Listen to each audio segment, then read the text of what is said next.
Hi, Nina. Hi. Hi. Hello, everyone. So this Facebook Live and YouTube Live, you can watch on Nina personal page, my personal page, actually Facebook page, and also on YouTube channel. So thank you, all of you who will join us. During the live show, you can also send us your questions or comments. We are very happy to answer some of them, and some of them we cannot answer. We will answer just after the show. So let me introduce Nina. Nina, she is a speaker on topic relationship and sexuality. And today we're going to have a chat about what is the power of effective communication. So Nina, hi, good morning from Tokyo. Good evening in your case. So maybe we can start just with some kind of warm-up. So what is the power of effective communications for you, and why is that important? So, hi, and thanks again for having me. So really, I learned being in a marriage. I've been with my husband now for about 16 years. We come from very different communication styles. Very, very, very, very different.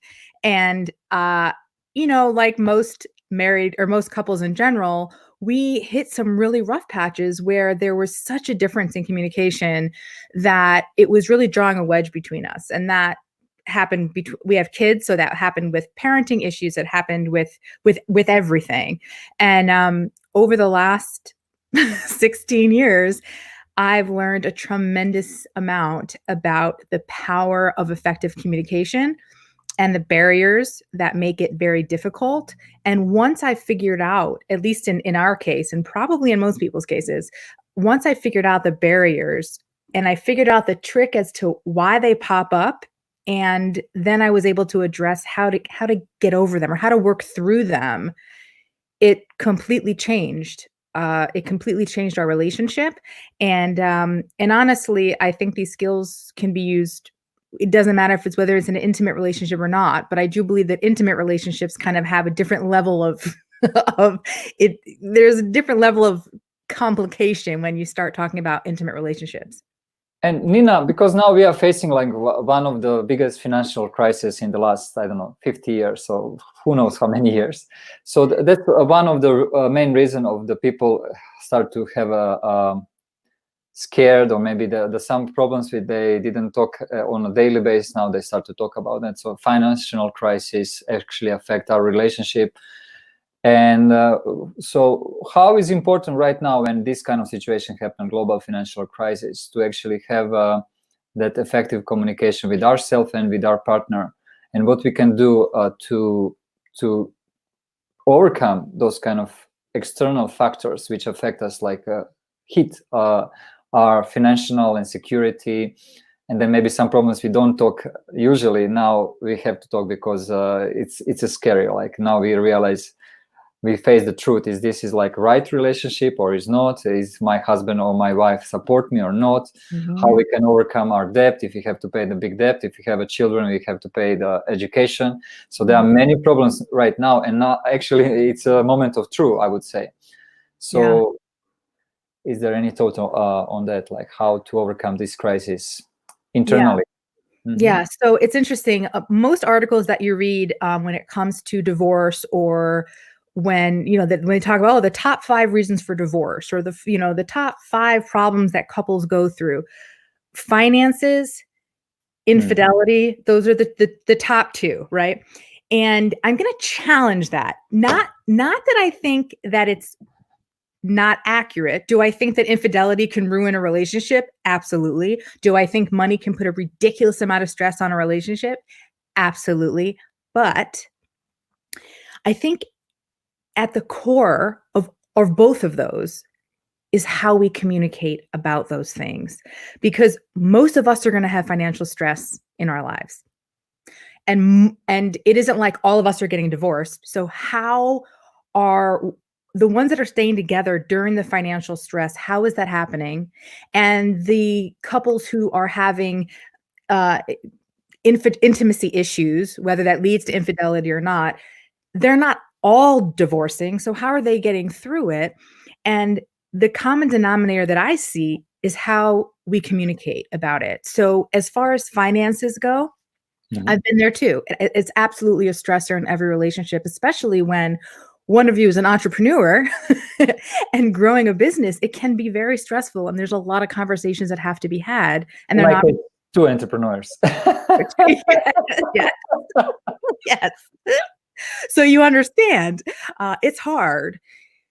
I think, and this kind of goes into the information that I sent you earlier, Ed, is that so often in relationships, we tend to come at each other with the goal of winning, the goal of being right. And that's ego driven. And so I feel like a lot of times we're actually in a relationship with ourselves more so than our partner.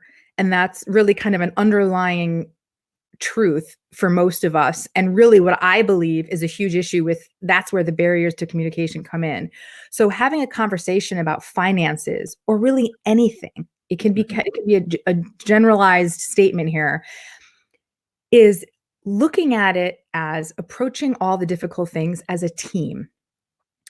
And that can be really hard when there's resentment, right? So if one of you is the reason why there's not a lot of money coming in, or there's too much money going out, and there's resentment there, it's going to be really hard to look at each other as a team, like everything is fine, when you're actually really angry or resentful.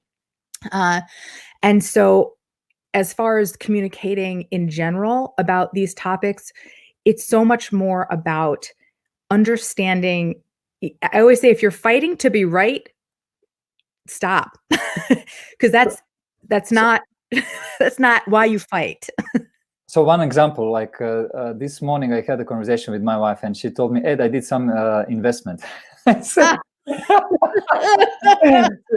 yeah, the great time for investment, right? Everybody talking, now it's time to invest your money, right? And she said, no, actually now it's a great time to invest. And then she explained to me how she's invested money. And then when she actually explained to me what she wants to do with that investment, which is not about spending money, is actually investing money. Then from my first, I was angry, then I was disappointed. I saving all money now because, who knows how gonna be next month too, like because of this situation. But then when she told me what she's planning to do with that investment, I said, that's actually a great idea. And she said, actually, you will make money from that as well. So that's kind of stage one, fear, and stage two, disappointment, stage three, like angry. But then I was, okay, Ed, listen, so what did you actually invest money in? And I didn't even ask how much. And then when she told me how much, I said, no, it's 10 times more. And I said, so yeah, I understand what you're talking, Nina. Yeah. But it's interesting, Ed. You said something that was kind of a segue into what I was going to go into next. Is you said out loud, first I was scared. You said I was scared, and then I was disappointed, and then I was angry, right?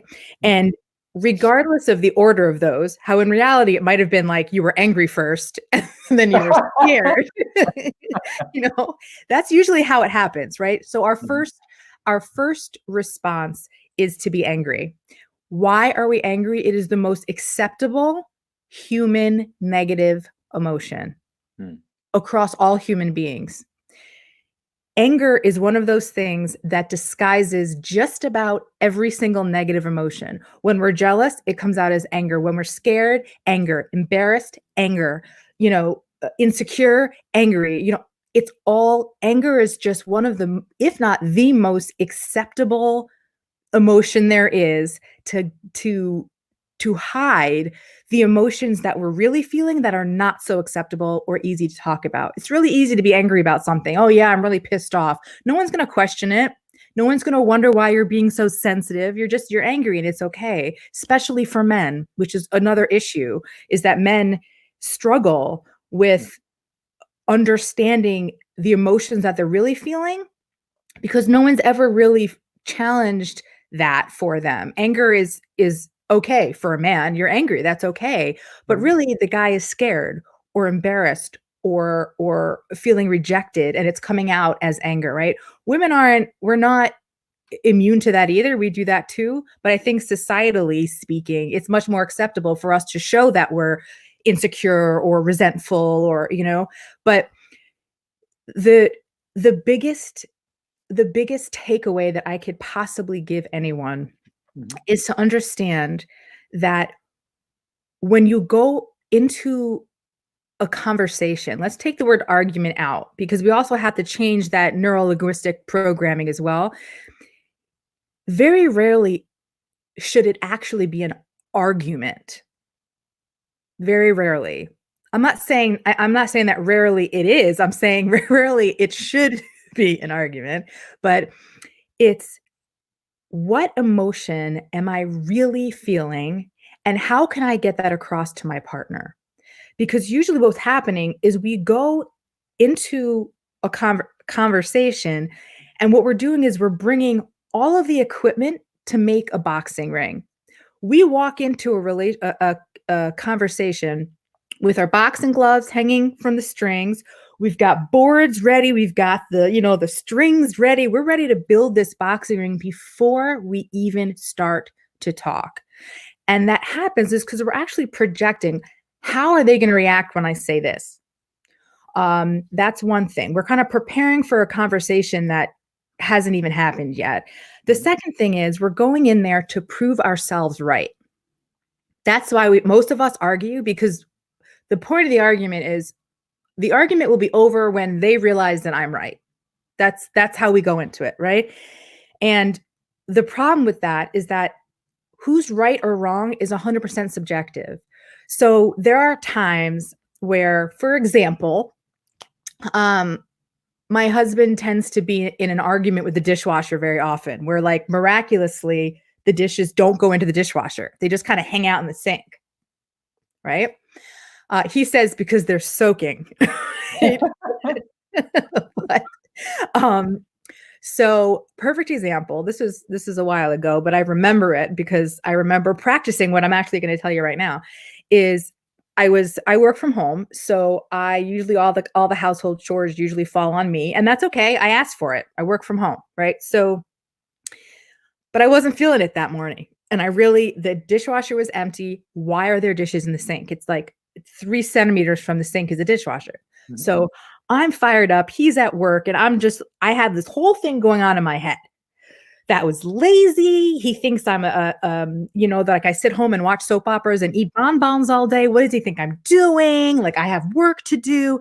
And I built this boxing ring, right? The poor man had no idea. He was at work and I am literally building this boxing ring in my head so that when he came home that evening, he didn't stand a chance. I had it all planned out. I was going to go right at him, so that by the end of the conversation, he would realize he was wrong and I was right. That was the goal. So it started with me being angry, very similar to you and your wife making an investment. So you're angry.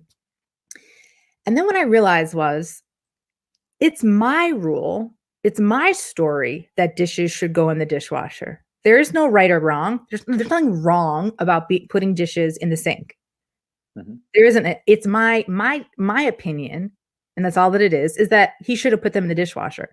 So what really was bothering me at the core of it was I took that small little lack of action as he must think that I sit around and do nothing all day. So why can't she put the dishes in the dishwasher?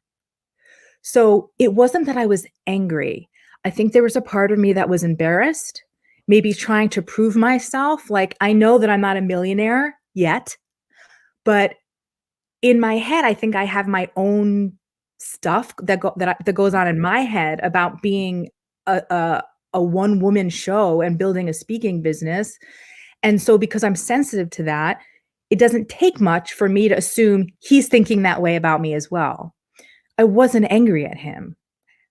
It wasn't about him. And most arguments that you have nothing to do with the other person. You need to focus on you.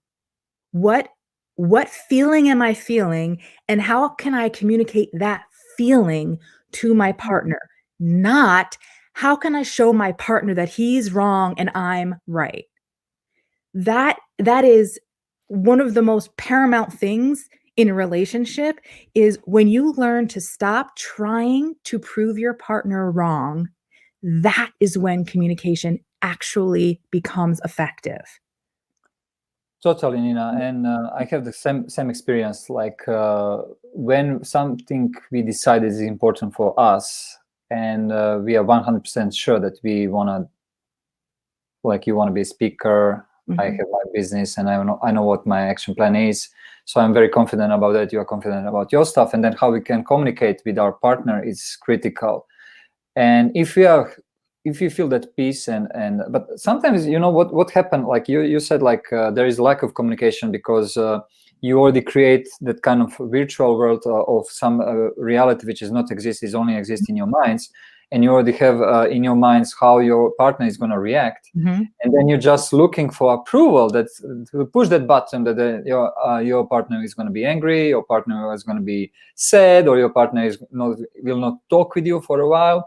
And then what you're doing the next stage is you go out and you go and take some alcohol, or you go out and do some crazy things because you just don't want to think about this problem which is actually not exist. And that's like start to be like a drama, but at the beginning it was not drama, it was just a movie in your minds. And we all know it's easy to say, it's much harder to implement. But what I found is, as you said, you actually have to be honest with yourself, and instead of creating the movie, just explain what you're gonna do, how you're gonna do, and shut up, you know. Don't talk and see what's gonna happen. And usually nothing happen usually. And even if something happened, you are still cool, and then, you know, you are just reflection of yourself, and then you're going, okay, if you think that's okay, just do it. Like, or I mean, in my case, maybe in some other cases is not the reality, right? But my second question to you is, once we have this our own way, we want to make more money, we want to do our own things, and at the same time we have the same we are sharing some responsibility for the house, for the children, for whatsoever. And then you know, you are taking the huge risk. Maybe he or she doesn't think that's a great idea, but you still want to take a huge risk because this is your life. And how that impact on the sexual energy?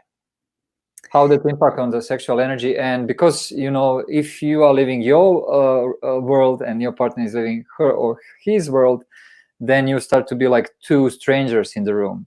So how actually communicate, not just I want to do this, I want to do that, yeah, go for it, like how that actually impact on our intimacy, and how we can actually stay close as sexual partners as well. Yeah, so that happened too. And I think you'd be hard pressed to find couples that, even if they aren't entrepreneurial couples, that have gone through that. But absolutely, especially when there's just one. My husband has a very, very stable, if that's even a word these days for a job, he's a teacher. But I don't even know what's stable. We're out of school now. My kid's school closed. Literally, it says until further notice. I have no idea when my kids are going back to school. I work from home. My husband's school is closed, so I don't know how many get work done over the next however many weeks that they're not in school. But talk about communication issues. But so intimacy. So whatever happens out of the bedroom affects what happens in the bedroom, and vice versa. Right. So a lot of times we look at couples as, oh, what's your sex life like? All you have to do is look at their relationship, and I can tell you what their sex life is like. I mean, not in detail, but I can tell you how open they are based on how do you communicate outside the bedroom. So, again, it has to come from, again, this is just my opinion, but I feel like we were always taught that when you get married, it's like two people becoming one, right? I don't believe that at all. I think a lot of problems happen with that when you try to make like one entity out of the two of you. That doesn't work. It doesn't work, right? So the goal in a relationship is actually not to become one like blob of chaos. It's really to say, okay, we're going to be partners in life. That doesn't mean we're only going to be partners in life when we do stuff together. We're going to be partners. Like, look, I'm going to be your number one fan and you're going to be mine. And it's not always going to be easy. And we got to talk about this because there were years when things were not easy. Right. And I think a large part of why I can relate to other people and why I can help other people is because I've been through it. I've been through it. I get it. I get it. And kids throw a whole other layer of complication into the picture as well. So I think it's very much, if you can establish this communication style or this trick that I'm talking about outside of the bedroom, it absolutely affects how you speak about things that are going on in the bedroom. So I would say, whenever I talk to friends who are going through a hard time with their partner, one thing that I always hear, and my husband and I have felt this in our relationship too, like no one's immune to it, is if you are feeling lonely when you're in a relationship, which I think a lot of us go through, it's a red flag that something has to change about your communication style. Are you going to butt heads in your relationship? Of course you are. I mean, we're human. But I think oftentimes, whatever your communication style is outside the bedroom, it isn't going to be any better in the bedroom. And if you guys are not partners outside of the bedroom, you're not going to be partners inside the bedroom. You might absolutely notice a decrease in the enthusiasm of pleasing each other. And there's definitely a sense of resentment. I've had people tell me that they're withholding sex until they change their ways. I don't recommend that at all. And why is because I believe that physical intimacy for most human beings, not all, but for most, is an innate human requirement. It's a desire that's how we survive, right? Just evolutionarily speaking, just at the most primal explanation. When you start holding intimacy against your partner, the anger and the behavior choices that I've seen in relationships where that happens is pretty catastrophic and detrimental to the relationship. And especially because, and I know people are going to think, oh, it's mostly men. And maybe if we want to go gender binary, it's more stereotypically a male thing to need the actual penetration connection, but not all men. And there are plenty of women who connect on a soul level by being physically intimate with their partner. I'm one of them. It doesn't mean you're a nymphomaniac. It means that, to me, being intimate with my husband is the most vulnerable thing I could possibly do. And if I shut that off and I'm no longer vulnerable with my husband, that will absolutely disconnect us outside of the bedroom. So my answer is it will always affect your sex life. Sure. And if you can master the communication style outside the bedroom, then if there's ever anything going on inside the bedroom, you can translate that and communicate exactly the same way. And I have done this myself, and I have helped other people do it. How do I explain to my partner that this is bothering me or this is bothering me? We talk about, forget your partner for a second. How are you feeling? Forget your partner. Pretend they're not even there. What emotions are you feeling? Because when you start to look at it as, you start thinking as, how am I going to present this to my partner? And you're not really thinking about how you're actually feeling. You're just talking about, how am I going to get them to see that I'm upset? And that's actually like part 2 or 3 of the conversation, not part 1. Part 1 is, I am feeling blank. Forget how you're going to communicate it. It's just, how are you feeling? And once you have that, then it's really starting with, this is how I've been feeling. And I can give you specific examples after the fact, but it's really focusing on, what emotions are you feeling first, And don't just jump to anger. It's got to go deeper than that. And when people tell me I'm so pissed at my wife, I'm so pissed at my husband, I'm like, nope. I'm going to challenge you on that. You're not pissed at them. What emotions are coming up right now? And there's a lot of embarrassment, resentment.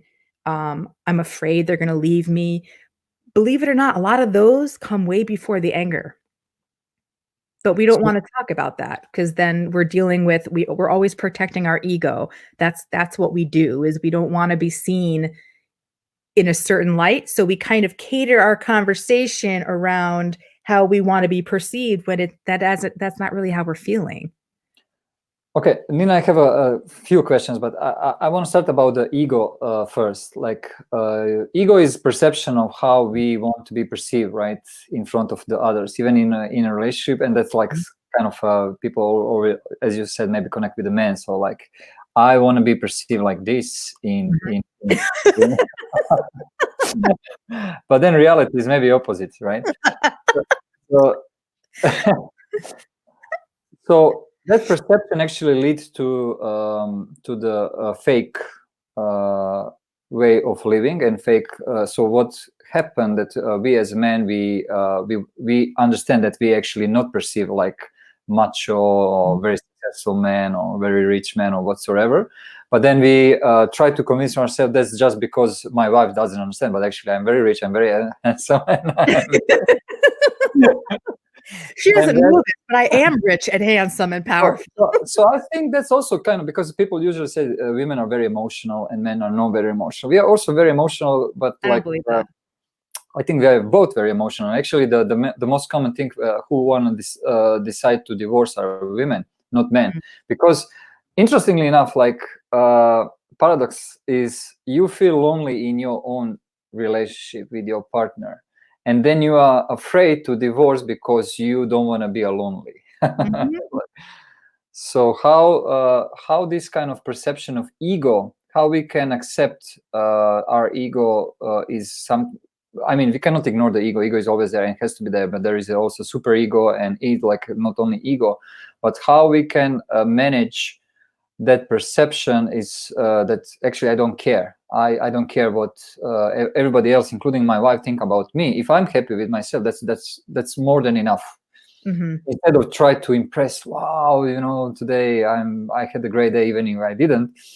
So how to communicate with yourself first? That I would say self-confident, that you're okay with yourself and you don't want to impress anyone else. You are just okay with you. And I think that's very key, even for the sexual life, because if you have that energy, that you're okay with yourself, you will attract people. If you don't have that energy, people will just go away from you. So is there something you have to deal with yourself, or is actually good to talk about with your partner, or maybe first solve the problem with yourself and then partner will recognize that you have some positive change? Absolutely. 100% yourself, 100% yourself first, because it's hard to, like, when there's couples that are having issues and they come to me and say, Nina, should we go to couples counseling? And I said, sure, but you should also go to individual therapy. We all have our own stuff that we bring to a relationship. So going to a couples therapist it's very hard to work out your individual issues because we're protecting our egos because our partner's right there. I don't want to let her know that I'm scared she's going to leave me. I don't want to let her know that. I'm not going to say that in couples counseling because that's an issue I have. Maybe I had an issue with I was abandoned by my mother as a child and now I have this thing about it, whatever it is. So absolutely 100% you should have individual counseling and you should have the couples counseling. And as far as the ego, so that's one of those things. Yes, ego is important because I think it also keeps us in check, right? I mean, I think there is something to be said about how you present yourself to the world. There is. However, not at the cost of having authentic relationships with yourself or other people. So I'm very conscious of how the world perceives me. There's plenty of things I would love to say on social media. And even though I push the envelope quite far, you have no idea what I'm like so close to typing. And I'm like, I could have like one of my writing clients see that, and I'll delete it. So there's important that ego is there, to put in check. But there have been many. So a perfect example is I hear a lot of women say, oh, my husband goes out a lot at night on the weekends, and it really pisses me off. And I'm like, does it? And then they expect this from me now. I'm like, does it really piss you off, or is there something else going on? You're not angry. What are you? And they're like, again, Nina. But I'm like, what are you feeling? Forget anger. You're not allowed to say that word. What else are you feeling? And it comes up like, I feel like a dork, like I don't have a social life and he does. I feel like maybe I'm not exciting to be around and he'd rather be around his friends. Or I'm feeling, what all these other things before the anger hits. And I said, well, when's the last time you told him? Oh, I tell him all the time I hate that he goes out. I'm like, that's not what I asked you. I didn't ask you when's the last time you told him that you hated it when he went out. I asked you when's the last time you told him that you feel embarrassed because you don't have a social life. When's the last time you told him that? Well, if I tell him that, he's going to think I'm some like insecure, nagging wife. I'm like, oh, okay.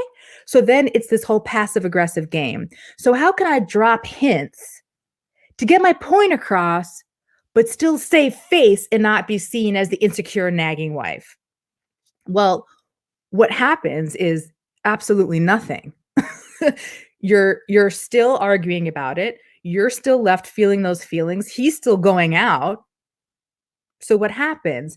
And one of the fastest ways to disarm another human being is to be vulnerable about your struggles with them. So it is prime example. There's a couple I'm thinking about whose husband in the past had a drinking problem and has since gotten it taken care of, and he drinks socially. Maybe you drink at night, not a big deal. There's no issues. She's scared, and she comes at him like, "Why are you drinking again? You're drinking too much." And she's like, "He's always getting so defensive and angry." And I said, "Well, if somebody came at you, like really kind of attacking your behavior, your human instinct would be to protect yourself, your ego, right? Not physically, but your ego. So what are you really feeling about the drinking? Are there actual tangible issues that are going on because he's drinking? No. Is it causing him to drive under the influence or be physically abusive or changes his personality? No. So what is it really? Nina, I'm scared. Okay, what are you scared about? I'm scared that if I don't bring it up, he's going to keep doing it and it's going to get out of control somehow. And then I'm going to be left with the kids. And I'm like, okay, so you're not angry. You are terrified. This is a trigger for you. And it's completely understandable. But when's the last time you said that to him? Right? Because if you came to him, not at him, to him saying, look, I know this is my thing and you've done nothing wrong and you've done nothing to warrant any of this, but this is how I'm feeling and I don't know how to get out of it. I'm scared that X, Y, and Z is going to happen. And I love you and I love our family and I'm scared. It would be difficult for him to be like, shut the hell up and stop bothering me. Like that, that kind of admission, that kind of speaking from your soul is very disarming, because the truth is all these arguments are not about the other person. They're not about the behavior of your partner, because really you're not right and they're not wrong, or vice versa. There is no right or wrong. It's how a certain behavior is affecting you. And that's what you're communicating, not what you're doing is wrong because it upsets me. No, it upsets me and I don't want to be upset. So how can we work through this? So I want you to put the dishes in the dishwasher, because when you don't, this is what goes through my head. And his reaction was, oh my gosh, Nina, I don't put him in the dishwasher because frankly, I'm rushed in the morning and there's part of me that's probably totally lazy. And you'll find too, when you're vulnerable and you stop protecting your ego, not only is it so disarming to the other person, you'll see them go, she just admitted that. I'm like comfortable. She just admitted that like she's embarrassed. I'm going to tell her flat out, I am really lazy in the morning and I'm rushing and I don't feel like properly arranging that stuff in the dishwasher. That's why I do it. And all of a sudden, you guys went from this to that. Right? So there's no boxing ring. If I don't bring my gloves and I don't bring all the boards and the little rope thingies, there is no ring. So it's hard to fight someone that isn't there to fight with you. And that's a big piece of it. You mentioned like the fear of reaction of your partner. So I also want to ask you like the fear of leaving. So for example, I can remember once when I have a fight with my wife or when I have something bad happen, then I have that fear, and then how I actually show up, I start to like be aggressive in terms of like we're gonna divorce, this is the last day, blah blah blah blah blah. So actually, instead of just accept the fact that I had a very bad day or that maybe something happened which I cannot control, and I have that fear of security in the future. By the way, that doesn't exist. If you don't know now, you know. And the future.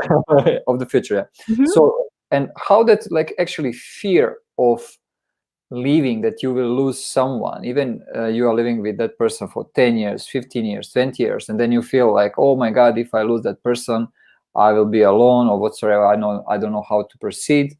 But the reality is actually that I believe like every day we have to accept as a first day, not like today is the 10 days, 10 years and 3 months, right.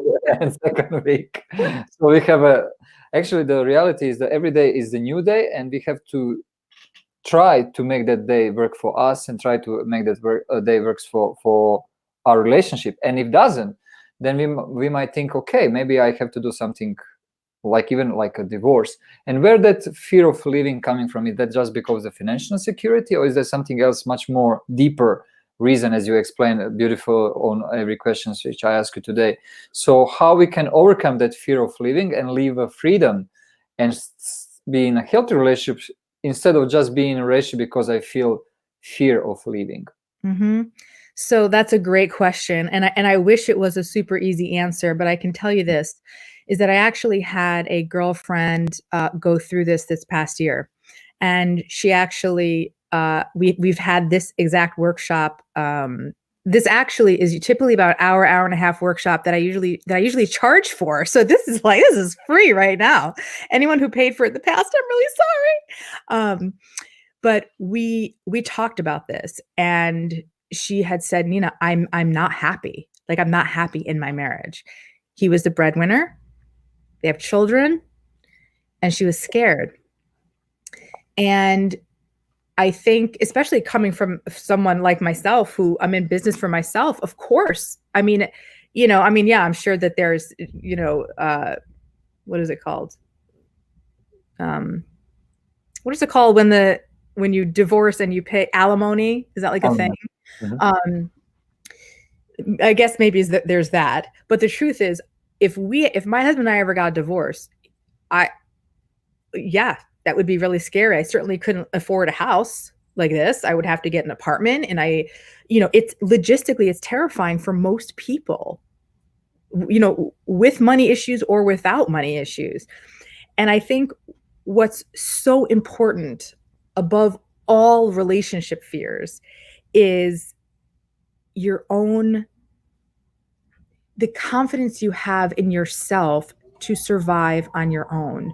And I did a talk about jealousy. I think it's up on my YouTube channel. I did a talk about jealousy, and this is exactly where it comes up. Is jealousy oftentimes comes from a fear of abandonment. What if they like so-and-so and they leave for that person? And I think what's important is sometimes you have to emotionally go through that. All right, so sometimes when I get like that, or if I have any fears, what would I do? Like, let's go through it. Now, having OCD, that's something I do very often, right? I'll go through an entire scenario, right? And this is no different. What would I do? Okay.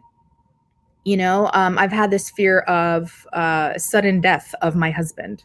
That's terrifying for me. That's one of my obsessive thoughts. Oh my gosh, what would I do? How would I tell my kids? Where would I go? And one of the behavioral techniques that I have to use is I have to go through that in my head. Okay, Nina, what would you do? A lot of it is just the fear of the unknown, right? So let's go into the unknown for a second and let's plan it out. What would happen? Okay, well, this would happen, I'd have to do this. And often it's everyone's so afraid to address the unknown. Go through it. Let's talk about it. What would happen if you got a divorce? What would happen? Okay, well, the money would be split. I'd have to look for an apartment. I have my parents I'm lucky they happen to be local. I might have to share a couch there for a little while I get back on my feet. I might have to get a traditional job, and I go through it. And you know what? None of that would kill me physically. Like, I would survive it, right? Mm-hmm. I always say until you're dead, you'll survive everything, right? Mm-hmm. So I think sometimes going through it, okay, what would happen? And sometimes, and this might sound awful to some people, but I need you to work with me here. Go through the pros, right? What would happen if, for example, this divorce thing, what would happen if I did get a divorce? What are the good things? What good things would come out of it? Mm-hmm. Maybe I would have more freedom. Maybe I wouldn't have to answer to somebody all the time. Maybe since it's just my money, I can spend it how I want to spend it. So I think that fear of divorce is so strong, Ed, and I see it all the time, and I understand it. I'm not saying, get a divorce, who cares? Divorce is devastating. I get it. However, you have a choice. And you can either remain in a relationship that makes you hollow inside, and you can't be vulnerable and you can't be authentic and show up as yourself for the rest of your life, or you can get a divorce, and that kind of pain, that emotional pain or even financial pain, is not permanent. It isn't. In the moment, it'll feel that way. And I don't doubt that for a second. It'll feel like your whole world is ending, but it isn't. But to me, what's scarier is living the rest of my life feeling like I'm not living out who I'm supposed to be. That's scarier to me in the long run. In the long run, that's scarier. And the other piece is this. So many people, right, more than half, are getting a divorce. If they're all surviving, right, we don't spontaneously combust when we get a divorce. I know some people might want to, but we're not. Mm-hmm. If everybody out there is surviving this somehow, why do I think I couldn't, right? We fear emotional pain more than we fear physical pain. And which is interesting because I feel like they kind of set off the same receptors in our brain. There was actually I was reading a magazine, a Psychology Today magazine, and they were saying that your brain responds the same to physical pain as it does to being lonely. And they did this research where they were throwing a ball. I think it was children, that these kids were throwing a ball back and forth. And then one of the kids stopped returning the ball. And the kid who did not was kind of like waiting for the ball. And the other kid kind of walked away. It was the same response in our brain. Loneliness hurts as bad as physical pain. It does the same thing to our brains. So I get why we're scared. But plan it out. If that is a fear of yours, where you're literally holding back from being genuine in a relationship that you anticipated being in for the rest of your life, I urge you to go through that what if process. Ask yourself, don't just stop. Often we'll go, God, can you imagine? What if we got divorced? And we stop right there. We stop in the fear and we don't carry on the conversation with ourselves.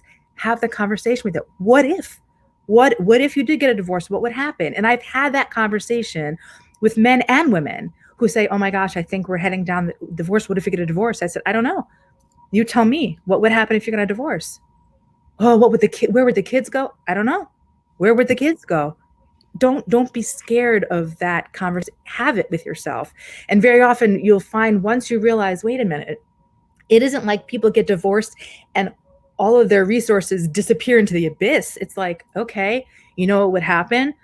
I would do this, I would do that, I would probably call this person, I would probably have to do that, I would have to change this, and I would do that, and that. And all of a sudden that fear is like, no, I still don't want it to happen, but I've got a little bit of a backup plan if it does. And I think that that's important, is to have those scary conversations with yourself and don't stop at when the fear hits. That's when it's just, I always say fear isn't a red light as like stop. It's kind of like just look around you before. It's like a yellow light, right? It's like, no, just look, like, all right, that's scary. Where is this telling me to go? Not, okay, I'm scared, therefore I shouldn't get a divorce. It's, I'm scared. What does it mean if I did get a divorce? That's the question you should be asking is, okay, what would happen? I don't know what. Let's figure it out. Great, Nina, thank you so much. So what I learned from you today is that the effective communication and win-win communication is actually when you are talking with yourself first. And once when you master that skill, then you are able to talk with anyone else, including your partner. Mm-hmm. And that's a great insight. And for all of you guys who watch this YouTube, Facebook Live across different channels, please be free to ask any question to Nina or to myself. We will be very happy to answer you.